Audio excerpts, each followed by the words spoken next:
clashes erupt on the streets of East Jerusalem. This is now the third day of fierce battles between Palestinian protesters and Israeli police, but so far no casualties or arrests have been reported.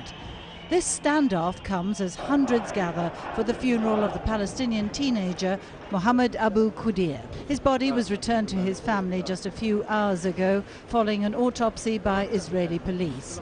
They found him dead in West Jerusalem earlier this week in what many suspect to be a revenge attack for the abduction and killing of 3 Jewish students in the West Bank last month. In anticipation of today's heightened tensions, the Israeli government has deployed extra security units across the country. The focus is on the Temple Mount area, where thousands of Muslims usually make their way to Al-Aqsa Mosque for Ramadan prayers. This time, Israeli police have banned men under 50 from entering the holy site for what they say are safety measures. Israeli forces have also increased their presence in Gaza, where there's been a renewed round of cross-border airstrikes. The army says 3 rockets and 2 mortar bombs were fired from the Strip this morning, but no one was hurt on either side. Despite deteriorating relations, there are signs of a ceasefire. Israeli Prime Minister Benjamin Netanyahu has said he would stop the raids if Hamas halted its actions. The Palestinian group is now said to be in contact with Egyptian mediators to try to prevent further flare-ups. Well, with all the latest on this story, I'm joined now by Paul Martin, who is in Ramallah for Arise News. Paul, can you give us an idea of what the situation is like on the ground now?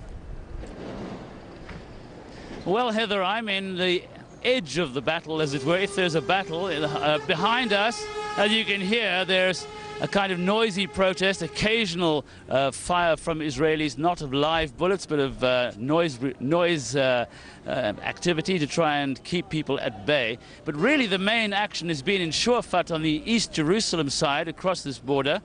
And there I've been in the house of the boy who is being buried as I speak, talking to his mother and his cousins, and also seeing the huge anger on the streets. What sort of things were his family saying to you? Well, his mother says, and I asked her did she want revenge for this killing, and she said what has happened in the case of the 3 Israeli boys who were abducted and killed should also happen in the case of my son. That is, the Israelis went and blew up part of the houses belonging to the family of the 2 men who Israel is seeking, who they believe are from Hamas, and carried out that attack. And she would like to see the Israelis apprehend the killer of her son and blow up his family's house as well. I've got tear gas in my eyes, I'm sorry. There's been a tear gas attack behind me, so I can keep talking, but it's becoming more difficult. Keep going. Well, it's very good of you to say that. We also heard from the Palestinian who was the family of the Palestinian. His cousins were saying. I'm afraid I'm going to have to leave this. Sorry, I apologise, okay, Paul, but the tear gas is I quite flooding understand. towards us.